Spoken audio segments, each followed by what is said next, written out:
بسم الله الرحمن الرحيم رب اشرح لي صدري ويسر لي امري واحلل عقدة من لساني يفقهوا قولي اما بعد فاعوذ بالله من الشیطان الرجیم بسم اللہ الرحمن الرحیم ان اللہ علی بکل شیء قدیر، بے شک وہ اللہ ہر چیز پر قادر ہے، بے شک وہ اللہ جس کو نہ تو اونگ آتی ہے نہ نیند آتی ہے، وہ اللہ بڑا غفور رحیم ہے، بے شک وہ اللہ جس کے قبضہ قدرت میں پورے جن و انس کی جان ہے، بے شک وہ اللہ جس کے ہر گناہ کو معاف کرنے والا، بے شک وہ اللہ جو توبہ قبول فرمانے والا ہے، بے شک وہ اللہ جو دن کو رات اور رات کو دن بنانے پر قادر ہے، وہ اللہ جس کے قبضہ قدرت میں ہمارے عالم دینوں کی جان ہے، وہ اللہ جس نے علم دیا، وہ اللہ جس نے کتابیں دی، وہ اللہ جس نے قرآن نازل کیا، وہ اللہ جس نے محمد عربی صلی اللہ علیہ وسلم کو بھیجا۔ لاکھوں سلام پیش کرتے ہیں حضرت محمد عربی صلی اللہ علیہ وسلم پہ، اپنی بزم کا آغاز کرتے ہیں۔ 25ویں سحر ٹرانسمیشن ہے، وہ اللہ جس نے ہمیں یہ نعمتیں دی، رمضان دیا، وہ اللہ جس نے ہمیں ایک اچھا پلیٹ فارم مہیا کیا جدھر ہم لوگ اپنی بات رکھ سکتے ہیں۔ تو وقت تلاوت ہوا ہے، تلاوت قرآن پاک کے لیے دعوت دیتے ہیں قاری عثمان یوسف صاحب کو، بھی وہاں آپ کے دلوں میں اللہ پاک کی محبت کا جذبہ پیدا کریں۔ قاری عثمان یوسف۔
اللہ یجعلک ذخرا للاسلام والمسلمین، اللہ یجعلک ذخرا للاسلام والمسلمین۔ لا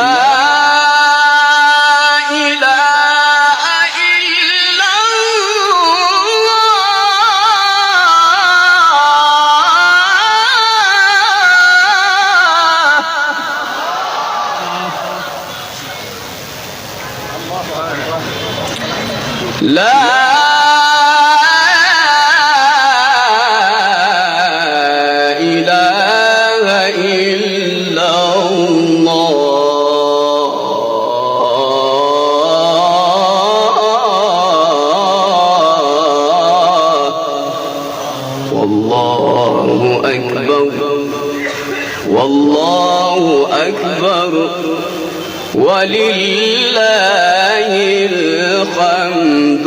بسم اللہ الرحمن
شيخنا شيخ عيدي حبيب الملايين.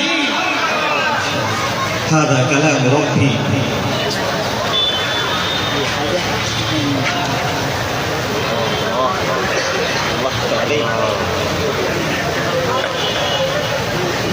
أيحسب أن لن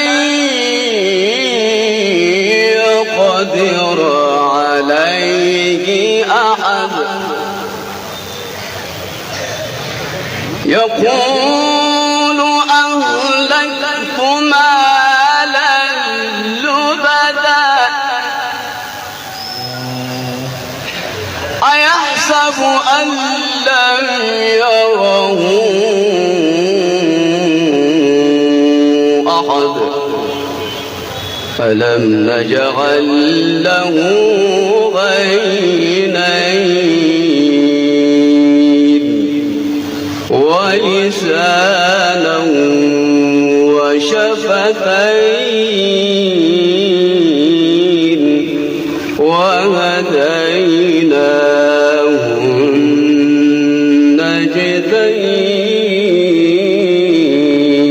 النجدين. تو ناظرین یہ تھے قاری عثمانی یوسف صاحب. اب نعت رسول مقبول صلی اللہ علیہ وسلم کی پڑھنے سے پہلے جیسا کہ ہم لوگ آپ لوگوں کو تھوڑا سا بتاتے ہوتے ہیں کہ یار آج کا ہم لوگوں کا جو ٹاپک ہے حدیث کا وہ کیا ٹاپک ہے. تو ہمارا آج کا ٹاپک جو ہے وہ کھیتی باڑی کے اوپر ہے کہ کھیتی باڑی میں ہم لوگوں کو کس طریقے سے کام کرنا چاہیے, حلال طریقہ کیا ہے, حرام طریقہ کیا ہے, کھیتی باڑی میں کس طریقے سے ہمیں اس کو وقت دینا چاہیے, کس طریقے سے ہم کو فصل اگانی چاہیے. تو یہ ہم لوگ پڑھیں گے آج صحیح بخاری کی حدیث کے مطابق. تو یہ ہم لوگوں کا ٹاپک ہو گیا تھا. اسی کے ساتھ ہی ہم لوگ آگے حدیث کی طرف چلتے ہیں تاکہ آپ لوگوں کو مزید ڈیٹیل میں اس کی سمجھ آئے. تو نعت رسول مقبول صلی اللہ علیہ وسلم کے لیے دعوت دیتے ہیں حافظ عظیم رضا قادری اور ایک مسئلے کے ساتھ حاضر ہوتے ہیں. کیا بات مولا تیرے کرم کی, کیا بات مولا. اپنے ہاتھوں کو ہمارے اشکال میں اٹھا کے پڑھیے. تا عمر کرتے آنا مقدر اللہ اکبر اللہ اکبر. تا عمر کرتے آنا مقدر تا عمر کرتے آنا مقدر اللہ اکبر اللہ اکبر. حمد خدا سے تر ہے زبانیں, کانوں میں رس گھولتی ہے اذانیں, کانوں میں رس گھولتی ہے اذانیں. حمد خدا سے تر ہے زبانیں, کانوں میں رس گھولتی ہے اذانیں. بس ایک صدا آتی ہے برابر اللہ اکبر. بلند آواز سے پڑھیے کہ گونج پڑ جائے اللہ اکبر کی. اللہ اکبر اللہ اکبر اللہ اکبر اللہ اکبر. بھیجا ہے جنت سے تجھ کو خدا نے, چوما ہے تجھ کو میرے مصطفیٰ نے. کہ سبحان اللہ. اور سب یہ شعر میرے دادا جان کو بہت پسند تھا کہ حجر اسود نو کسے سوال کیتا,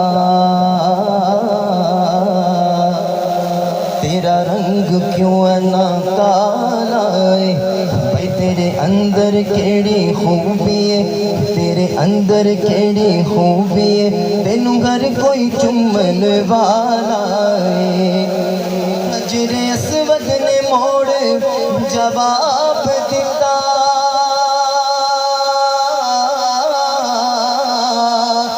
میری شان میں سب تو آلہ ہے, او مینوں ساری دنیا تا چم دی, مینوں چم گیا کملی والا ہے.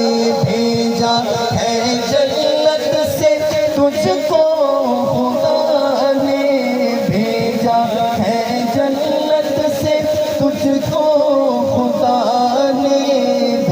دیا ہے جنت سے تجھ کو خدا نے، چوما ہے تجھ کو میرے مصطفیٰ نے، اے حجر اسود تیرا مقدر، شہزاد صاحب آپ نے تو چوما ہے، اے حجر اسود تیرا مقدر، اللہ اکبر اللہ اکبر، بولو اللہ اکبر اللہ اکبر، کعبے کی رونق کعبے کا منظر، اللہ اکبر اللہ جل جلالہ،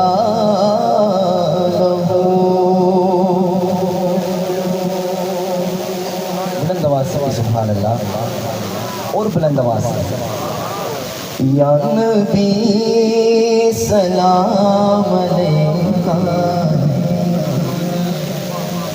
یا رسول سلام علیکہ، یا نبی سلام علیکہ، یا رسول سلام علیکہ،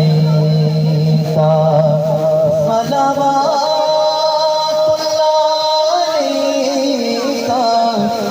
یا رسول سلام علیکہ، یا نبی سلام علیکہ، یا رسول سلام علیکہ، ایک خواب سنا با، ایک خواب سنا با، ایک خواب سنا با، اور نور فضا با، آقا دو اللہ بے عرش مولا، کدیوں فرشتے کدی جان فرشتے، کدیوں فرشتے کدی جان فرشتے، ساڈے افنوں جڑ گئے آقا نال رشتے، او کرما والا بیڑا، مولا جڑا بندہ اچھی آواز نہ پڑھے انہوں ایسے سال اپنا کرما والا بیڑا بکھا دے،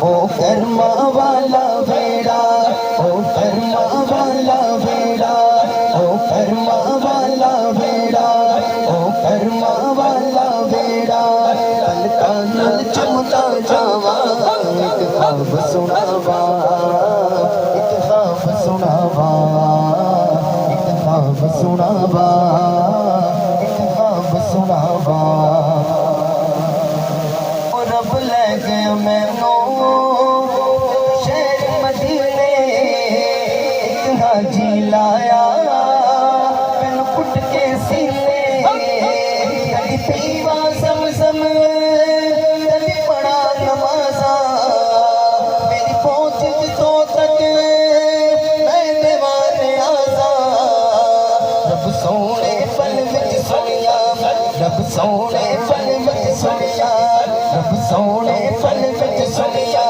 میرے دل دیا سب دعاواں، ایک خواب سناواں، ایک خواب سناواں، ایک خواب سناواں، ایک خواب سناواں، او سونیاں گلیاں وچ رحمت رب دی، میرا آقا سوہنا گل سندا سب دی، او سونیاں گلیاں وچ رحمت رب دی، میرا آقا سوہنا گل سندا سب دی، میرے رمل دی چادر تے داغ گزارا، آسمان سے واجا تیرے کرم نوں مارا، قسموں نال بخشش منگا، قسموں نال بخشش منگا، قسموں نال بخشش منگا، قسموں نال بخشش منگا، قسموں نال بخشش منگا، مینوں آؤندیاں بہت گیا وا، ایک خواب سناواں، ایک خواب خواب سناوا ایک خواب سناوا ایک خواب سناوا میں جب اپنے والد محترم کے ساتھ مدینہ شریف گیا تو جب سرکار علیہ الصلوۃ والسلام کے گنبد کے سامنے بیٹھے تو وقت یاد آ جاتا ہے جب میں یہ شعر پڑھتا ہوں کہ آقا دا ویڑا پلکاں دی گھاری کرے گزارا تے عمر میں ساری کعبے دے چکر میں پج پج کے میں نجرے اسود جمعہ رج رج کے میں نجرے اسود جمعہ رج رج کے میں نجرے اسود میں نجرے اسود جمعہ رج رج کے رب سونے پل وچ کیتیاں اور رب سونے پل وچ کیتیاں او میرے سر تے ٹڈیاں چاواں ایک خواب سناوا ایک خواب سناوا ایک خواب سناوا ایک خواب سناوا ایک خواب سناوا یا رسول سلام علیکہ صلوات علیکہ یا رسول سلام علیکہ ایک مرتبہ تصور یہ رکھیے کہ جالیوں کے سامنے جی تو ناظرین ہم لوگ آ گئے ہیں اپنے موبائل فون کی اسکرین پہ اور الحمدللہ آج 25ویں سحر ٹرانسمیشن ہے اور امید کریں گے آپ کو ٹرانسمیشن پسند آ رہی ہوگی اور اب ہم لوگ بڑھ رہے ہیں اپنے آج کے ٹاپک کی طرف کہ صحیح بخاری کے اندر کھیتی باڑی اور بٹائی کا کیا بیان ہے، یعنی کہ صحیح بخاری کے اندر کھیتی باڑی کے متعلق کیا بیان آیا ہے۔ تو آئیے چلتے ہیں، اس کو پڑھتے ہیں۔ نبی کریم صلی اللہ علیہ وسلم نے فرمایا کہ جس کے پاس زمین ہو تو وہ خود بوئے ورنہ اپنے مسلمان بھائی کو بخش دے۔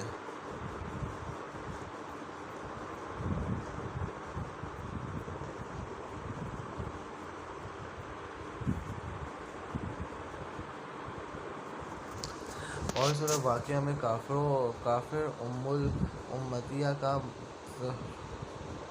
یہ تو بتاؤ کہ جو تم ہوتے ہو کیا اسے جو تم ہوتے ہو کیا اسے تم اگاتے ہو یا اس کے اگانے والے ہم ہیں؟ اگر ہم چاہیں تو اسے چوڑا چوڑا بنا دیں۔ رسول اللہ صلی اللہ علیہ وسلم نے فرمایا کہ کوئی بھی مسلمان نے ایک درخت کا پودا لگایا یا کھیتی کا بیج بویا، اس میں پرندہ یا انسان یا جانور جو بھی کھاتے ہیں اور اس طرح اس کے لیے صدقہ ہے۔ مسلم نے بیان کیا کہ ہم سے عبان نے بیان کیا، ان سے قتادہ نے بیان کیا اور ان سے انس رضی اللہ تعالیٰ عنہ نبی کریم صلی اللہ علیہ وسلم کے حوالے سے آپ کی نظر پالی اور کھیتی کے بعض دوسرے آلات پر پڑی۔ آپ نے بیان کیا کہ میں نے نبی کریم صلی اللہ علیہ وسلم سے سنا ہے کہ آپ صلی اللہ علیہ وسلم نے فرمایا کہ جس قوم کے گھر میں یہ چیز داخل ہوتی ہے تو اپنے ساتھ ذلت بھی لاتی ہے۔ نبی کریم صلی اللہ علیہ وسلم نے فرمایا جس شخص نے کوئی کتا رکھا، اس نے روزانہ اپنے عمل سے ایک قیرات کی کمی کر لی، البتہ کھیتی یا مویشی کی حفاظت کے لیے کتے اس سے الگ ہیں۔ ابن سیرین اور ابو صالح نے ابو ہریرہ رضی اللہ تعالیٰ عنہ کے واسطے سے بیان کیا بحوالہ نبی کریم صلی اللہ علیہ وسلم کے بکری کے ریوڑ کھیتی اور شکار کے کتے الگ ہیں اور ابو حازم نے کہا کہ ابو ہریرہ رضی اللہ تعالیٰ نے نبی کریم صلی اللہ علیہ وسلم سے کہا کہ شکاری اور مویشی کے کتے الگ ہیں۔ جو نبی کریم صلی اللہ علیہ وسلم کے صحابی تھے، انہوں نے کہا کہ میں نے نبی کریم صلی اللہ علیہ وسلم سے سنا ہے کہ جس نے کتا پالا جو نہ کھیتی کے لیے ہے نہ مویشی کے لیے، تو اس کی نیکیوں سے روزانہ ایک قرات کم ہو جاتا ہے۔ میں نے پوچھا کہ کیا آپ نے رسول صلی اللہ علیہ وسلم سے یہ سنا ہے؟ کہ انہوں نے کہا ہاں، اس مسجد کے رب کی قسم میں نے ضرور آپ صلی اللہ علیہ وسلم سے یہ سنا ہے۔ انصار نے نبی کریم صلی اللہ علیہ وسلم سے کہا کہ ہمارے باغات آپ ہم میں اور ہمارے مہاجر بھائیوں میں تقسیم فرما دیں۔ آپ صلی اللہ علیہ وسلم نے انکار کیا تو انصار نے مہاجرین سے کہا کہ آپ لوگ درختوں میں محنت کرو، ہم تم میوے میں شریک رہیں گے۔ انہوں نے کہا کہ اچھا، ہم نے سنا اور قبول کیا۔ نبی کریم صلی اللہ علیہ وسلم نے کھجور کے درختوں کے متعلق حکم دیا اور وہ کاٹ دیے گئے۔ نبی کریم صلی اللہ علیہ وسلم نے بنی نذیر کے کھجوروں کے باغ جلا دیے اور کاٹ دیے۔ ان ہی کے باغات کا نام بوالا تھا، اور حسان رضی اللہ تعالیٰ عنہ کا یہ شعر اسی کے متعلق ہے: بنی لوئی قریش کے سرداروں پر غلبہ کو بویرہ کی آگ نے آسان بنا دیا، اور جو ہر طرف پھیلتی ہی جا رہی تھی۔ مدینہ میں ہمارے پاس کھیت دوسروں سے زیادہ تھے۔ ہم کھیتوں کو اس شرط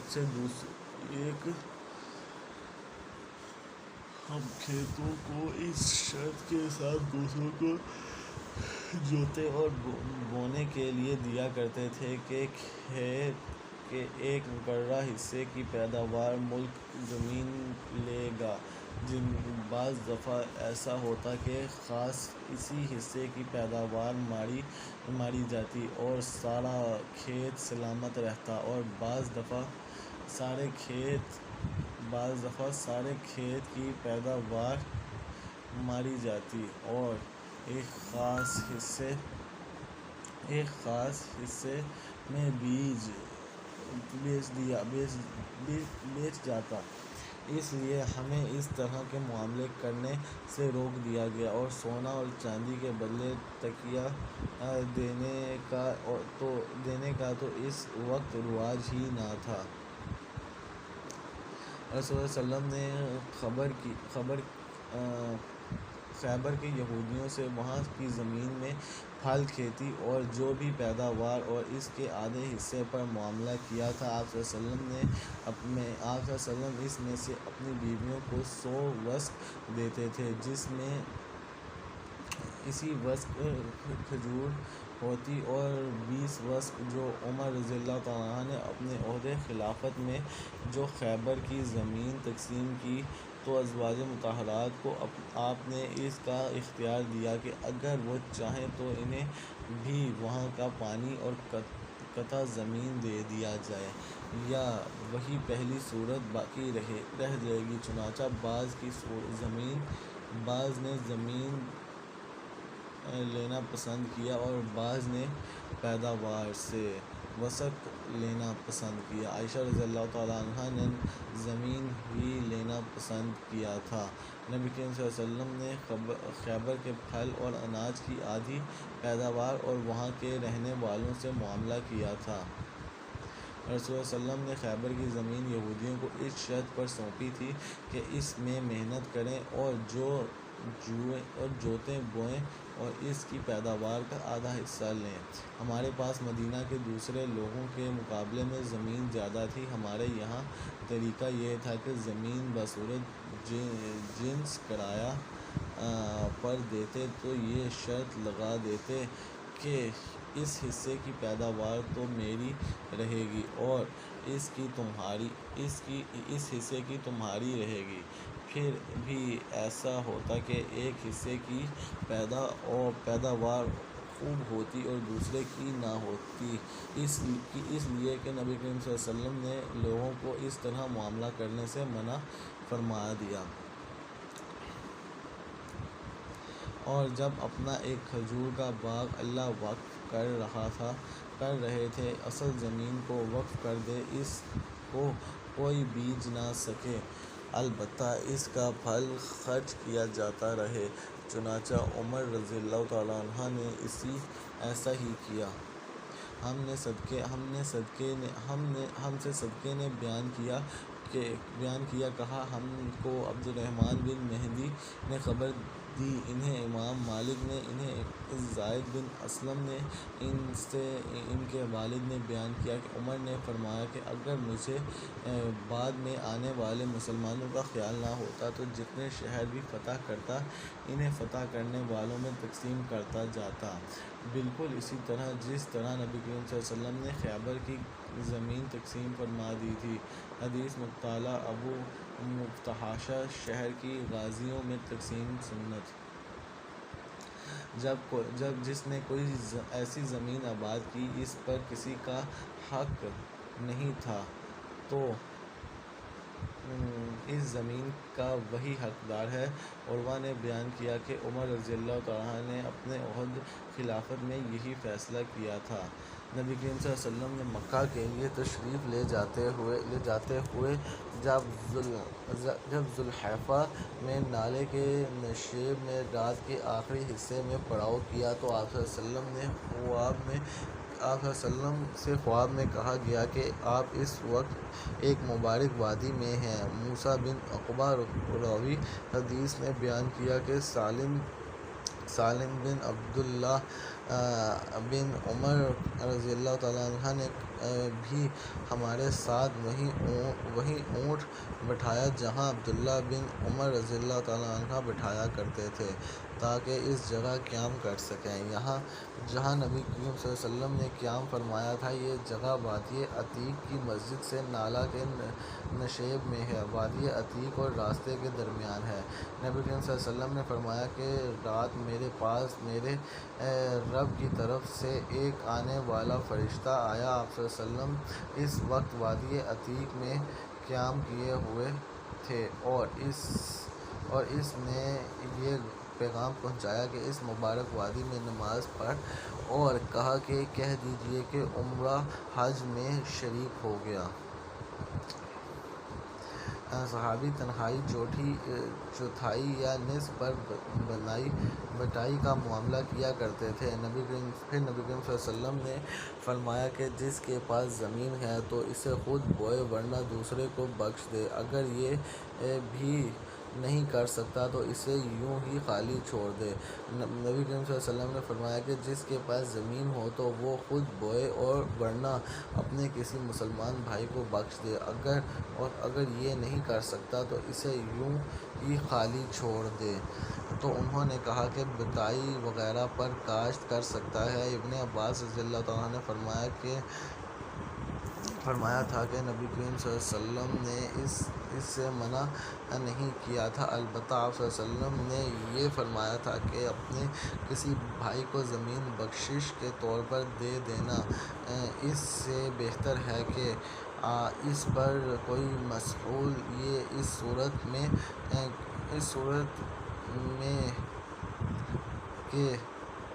میں کہ زمیندار کے پاس فالتو زمین بیکار پڑی ہے۔ ابن عمر رضی اللہ تعالیٰ عنہ اپنے کھیتیوں اور زمینوں اور نبی کریم صلی اللہ علیہ وسلم، ابوبکر، عمر، عثمان رضی اللہ تعالیٰ عنہ اپنے عہد اور معاویہ رضی اللہ تعالیٰ عنہ ابتدائی عہد رحلت میں کرایہ پر دیتے تھے۔ نبی کریم صلی اللہ علیہ وسلم نے کھیتیوں کو کرایہ پر دینے سے منع کیا تھا۔ یہ سن کر ابن عمیر رضی اللہ عنہ رفع بن خدیج رضی اللہ عنہ کے پاس گئے، پھر میں بھی ان کے ساتھ تھا۔ ابن عمر رضی اللہ تعالیٰ عنہ نے ان سے پوچھا تو انہوں نے فرمایا کہ نبی کریم صلی اللہ علیہ وسلم نے کھیتیوں کو کرائے پر دینے سے منع فرمایا ہے۔ اس پر ابن عمر رضی اللہ تعالیٰ عنہ نے کہا کہ آپ کو معلوم ہے نبی کریم صلی اللہ علیہ وسلم نے عہد میں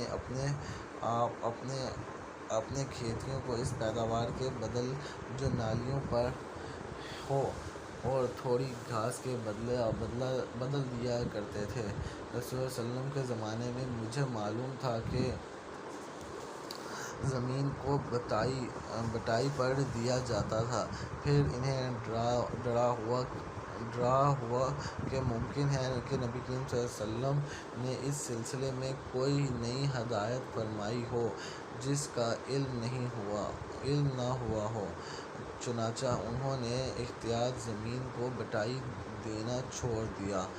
بہتر کام جو تم کرنا چاہو یہ ہے کہ اپنی خالی زمین کو ایک سال سے دوسرے سال تک نہ کرائے پر دو۔ بہتر کام جو تم کرنا چاہو یہ ہے کہ اپنی خالی زمین کو ایک سال سے دوسرے سال تک نہ کرائے پر نہ دو۔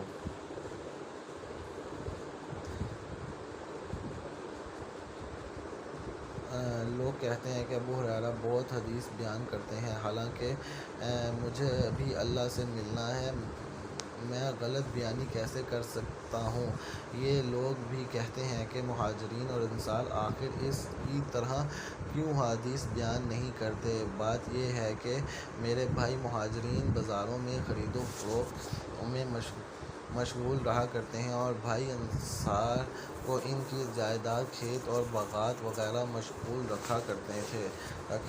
صرف ایک مسکین آدمی تھا، پیٹ بھر لینے کے بعد بھی رسول اللہ صلی اللہ علیہ وسلم کی خدمت ہی میں برابر حاضر رہا کرتا۔ جب یہ سب حضرات غیر حاضر رہتے تو میں حاضر ہوتا، اس لیے جن حدیث کو یہ یاد نہیں کر سکتے تھے میں انہیں یاد رکھتا تھا۔ اور ایک دن نبی کریم صلی اللہ علیہ وسلم نے فرمایا کہ تم میں سے جو شخص بھی اپنے کپڑے کو میری اس تقریر کے ختم ہونے تک پھیلائے رکھے، پھر تقریر ختم ہونے پر اسے اپنے سینے سے لگا لے تو وہ میری احادیث کو کبھی نہیں بھولے گا۔ میں نے اپنی کملی کو پھیلا دیا جس کے سوا میرا بدن پر اور کوئی کپڑا نہیں تھا۔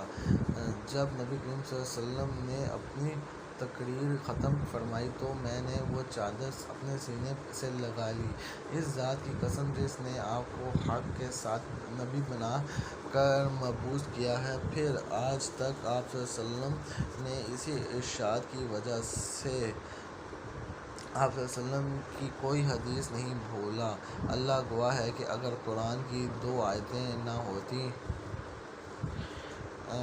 تو میں نے کوئی حدیث کبھی بیان نہ کرتا۔ آیت ان الذین یکتمون ما انزلنا من البینات سے اللہ تعالیٰ سے ارشاد الرحیم تک، جس میں اس دین کے چھپانے والے پر جسے اللہ تعالیٰ نے نبی کریم صلی اللہ علیہ وسلم کے ذریعے دنیا میں بھیجا ہے سخت لعنت کی گئی ہے۔ اللہ تبارک تعالیٰ ہم سب کا پڑھنا سننا قبول و منظور فرمائے۔ لاہور اور اس کے مضافات میں اذان فجر کا وقت ہوا چاہتا ہے، ایک مسئلہ اس کے بعد اذان فجر۔ تو ناظرین یہ تھا ہمارا آج کا حدیث کا ٹاپک، اور اب ہم لوگ بڑھتے ہیں اپنے آج کے مسئلے کی طرف۔ تو ایک صاحب نے پوچھا تھا کہ اگر ہم لوگ کسی کو کہیں کہ یہ آپ کا تحفہ ہے، آپ نے ہمارا کام کیا، تو کیا یہ جائز ہے؟ تو بھائی رشوت لینا اور رشوت دینا دونوں جہنمی۔ اگر آپ اس کو وہی بات آ گئی نا، کان اگر ایسے پکڑیں یا ایسے پکڑیں بات تو ایک ہی آ جاتی ہے نا۔ تو رشوت چاہے تحفے کے طور پہ بھی دی جائے یا گفٹ کے طور پہ بھی دی جائے تو وہ رشوت تو رشوت ہی ہے نا بھائی۔ آپ اس کو کہیں کہ یار بھائی یہ میرا کام کر دو، یہ آپ کی طرف سے میرا تحفہ، رشوت تو رشوت ہی ہے نا۔ تو بہرحال یہ کسی بھی جائز کام میں رشوت لینا اور رشوت دینا جہنمی ہے۔ الراشی والمرتشی، جس نے رشوت والا کام کیا وہ جہنم میں جائے گا۔